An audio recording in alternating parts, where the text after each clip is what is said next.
Hi,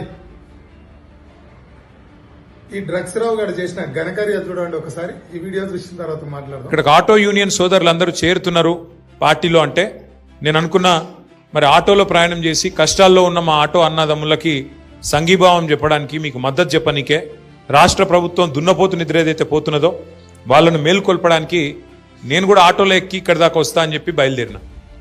నిన్న మొన్న auto డ్రైవర్లు, ఆటో కార్మికులు అందరు కలిసి నిరసన, ప్రభుత్వం మీద నిరసన తెలిపారు. మాకు ఫ్రీ బస్సుల వల్ల కొంచెం ఇబ్బంది అవుతుంది, మాకు ఇస్తామన్న కనీసం గౌరవవేతనంలకు ఇస్తామన్నారుగా ఇవ్వాలి అని చెప్పి ప్రభుత్వం మీద కొంత నిరసన కార్యక్రమాలు చేస్తున్నాం. అయితే పిలువని పేరు అనడానికి ముత్తైది పోయినట్టు ఈ డ్రగ్స్ రావు గారు పోయి ఏం మాట్లాడుతున్నాడు చూడండి. ఇంకా ఇతరులు కానీ మమ్మల్ని ఇబ్బంది పెడుతున్నారని చెప్పి ఆటో యూనియన్ సోదరులు అడుగుతున్నారు. వారికి నేను చెప్పేది ఒకటే, వచ్చిందే నీకోసం రా, చెప్తా తొందరపడు. మీరు అడిగేదన్నా నేను అడిగేదన్నా తమ్ముడు విను బయసు పెట్టుకోక, బయసు పెట్టు. మీకోసం వచ్చిన వాళ్ళని మీరు అవమానించుకుంటే మీకే నష్టం, నాకు పోయేది ఏం లేదు. చూశాను కదా. అయితే ఈయన పిలవలేదు అనే దానికి ఒక సాక్ష్యం కూడా చూడండి.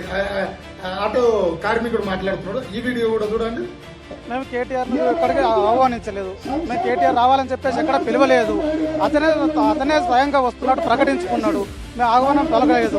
కాబట్టి గతంలో బీఆర్ఎస్ ప్రభుత్వం 10 సంవత్సరాలు అధికారంలో ఉన్నది. మరి ఆ 10 సంవత్సరాలు చేయండి, ఈ 10 నెలల కాలంలో ప్రభుత్వం మీద పోరాటం కోసం తప్ప, ఆయన రాజకీయం కోసం తప్ప ఈరోజు మా కోసం వచ్చినట్టు కూడా మేము దానికి భావిస్తలేము. కాబట్టి కేటీఆర్ మేము రావద్దనే చెప్పాము. చూశారు కదా.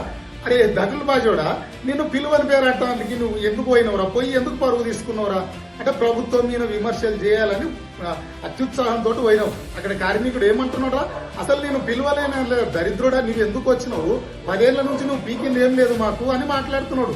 నీ ముఖం మీద మాట్లాడితే నీకోసమే వచ్చిన రా భయ్, నీ కొరకు వచ్చిన వాళ్ళని ఇబ్బంది పెడితే నీకే నష్టం, నాకేం నష్టం అంట. ఎవడమ్మన్నాడు ఆడికి, నిన్ను పిలువని పేరు అంటానికి ఎవడమ్మన్నాడు. నువ్వు పోవడం వల్ల ఇంకా కార్మికులకు ప్రభుత్వం నుంచి నష్టమే తప్ప లాభం ఏమొస్తుంది చెప్పు వాళ్ళకు. నీ పోవడం వల్ల లాభం వస్తుందంటే పోవాలి, పిలువకున్నా పోవాలంటే వాళ్ళకి లాభం వస్తే పోవాలి. నీవు వస్తేనే నష్టం రా దేవుడా అని వాళ్ళు మొత్తుకుంటుంటే నేను ఇవ్వడమన్నాడు. ఆడికి సిగ్గు లేకుండా పోయింది కాకుండా మళ్ళా ఆటో కార్మికుల మీద ఎదురుదాడి చేస్తుంది. ముక్కుచెంపలు వేసుకొని రావాలి నువ్వు. అరే తప్పైంది రా భయ్, 10 ఏళ్ళు మీకు ఏం చేయలేకపోయినాం, మిమ్మల్ని సర్వనాశనం చేసాం, తెలంగాణ సంపద అంతా దోచుక తిన్నాము, ఏదో సిగ్గు లేకుండా మీరు పిలవకుండా వచ్చిన మీ ధర్నాలకు అని చెప్పి వాళ్ళకు క్షమాపణ చెప్పి కాలు మొక్కి రావాలా. అది వదిలేసి ఆటో కార్మికుల మీద ధర్నా చేస్తున్న వాళ్ళ మీద ఎదురుదాడి చేస్తుంది. సిగ్గుశారం లేదురా. డ్రగ్స్ తీసుకొని పోయినావా, పోయిలే లేవా, మధ్య లేదా. నీవు ఒక దిక్కు, హరీష్ రావు ఒక దిక్కు, ఇంకోడు అందరు ఆటోలు ఎక్కి డ్రామాలు చేస్తున్నారు. ఇందుకేనా